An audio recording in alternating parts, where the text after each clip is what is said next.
What is biblical fundamentalism? Yeah. You'd have to separate it from cultural fundamentalism because biblical fundamentalism really goes back historically to the late 19th to the early 20th century when it was marked by this division that was happening in the American church with those that were denying several of the fundamentals of the Christian faith. And so biblical fundamentalism is focused on doctrine. It says these are the things that Scripture describes are required for every Christian to believe. Traditionally, there was about 5 to 7, depended on each group's listings, but those individual doctrines had to be held. Rationalism, German rationalism, higher criticism, and other false teachings were kind of destroying that. Christianity was becoming anti-supernatural.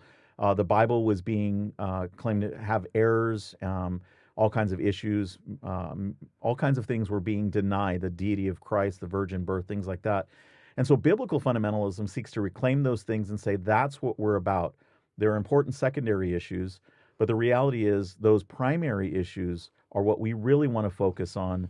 The secondary issues may be local church issues, they may be how we work together in fellowship with one another, but we don't want to get away from what's the most important thing for us as Christians. And so we're willing to fight for those things.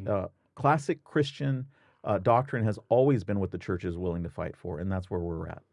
So how is biblical fundamentalism different from cultural fundamentalism? So most of the time, cultural fundamentalists would hold to the same doctrine as biblical fundamentalists.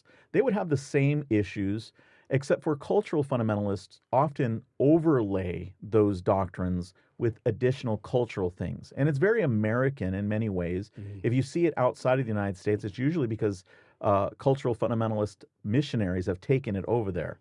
But most of the time, what you see here in the United States are those that are kind of enamored with things like the modes of dress, music, those types of things. We've seen that kind of stuff, and that's mostly what people, when they hear the idea of fundamentalism in Christianity, think of.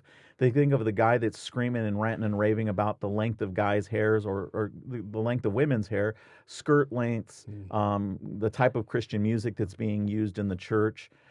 Really, some of them are holiness issues, and some of them are important, but they're not doctrinal issues. And so because these things sometimes get exported across the ocean, you find there's a struggle. Now, what do you do when you're hypersensitive about the use of alcohol, even though the Scripture says not to get drunk? Now you're a missionary in France, and you're having to work in a culture where the light use of alcohol, not like in America, is something that's normative. Now what do we do? And it impresses upon the conscience something that the Scripture doesn't necessarily impress upon it. And so we want to be careful that we're saying this is clearly what the Scripture teaches, and then there are maybe some cultural things that my personal convictions would hold me to, but the Bible doesn't necessarily hold me there. And so we want to inform the conscience with the right issues and then allow for freedom within the Christian walk for other issues. And we might all deal with things differently. We have the freedom to do that, but we want to make sure that that doesn't become the stamp of this is Christianity.